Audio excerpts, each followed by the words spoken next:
Chris, in a train that's rarely late, the president blaming a current dilemma on the past administration, saying that what we saw transpire last night, those rockets paid for with money provided by the Obama administration.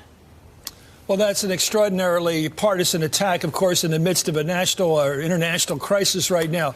I want to start with, you used a great phrase a couple moments ago in discussing this. You used the word unpacked. I think you have to unpack that speech because there's a lot of luggage in there, a lot of luggage in that suitcase today the president delivered. First of all, he arrived as if descending from heaven with the light around him coming through that middle room, that door.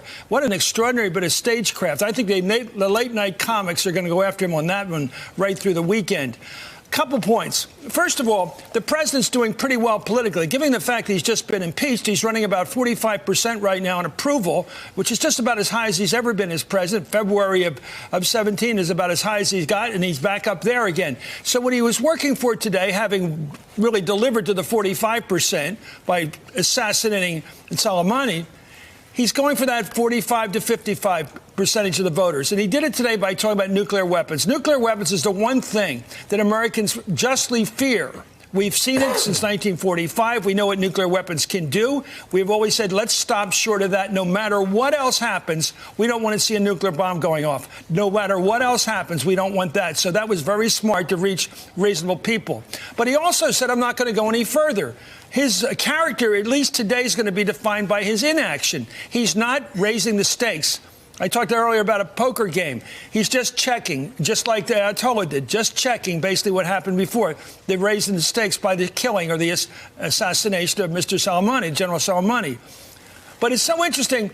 In terms of the rhetoric, though, the rhetoric was perfectly foisted into this speech, clearly by Mike Pence and the neocons. The word regime, used over and over again, is a word setting up regime change. In other words, all the pressure we're putting on that country is to get rid of the Ayatollah, to get rid of the imams, and the whole religious network that runs that country. We are still trying to knock that government off. We're still trying for regime change. Regime is unusual, to use the term, in a very critical situation. It's fighting words. And he used it again today. I think that's Mike Pence, who's religious in his zealotry in this matter, and so is Pompeo for more political reasons. So I think he addressed in that unpacking two groups. The moderates who want to see no nuclear weapons in the hands of the Ayatollah, which is a reasonable demand by anybody.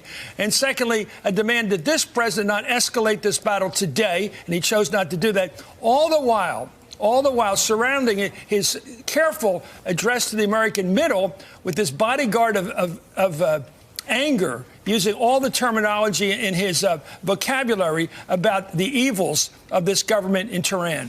Hey there, I'm Chris Hayes from MSNBC. Thanks for watching MSNBC on YouTube. If you want to keep up to date with the videos we're putting out, you can click subscribe just below me or click over on this list to see lots of other great videos.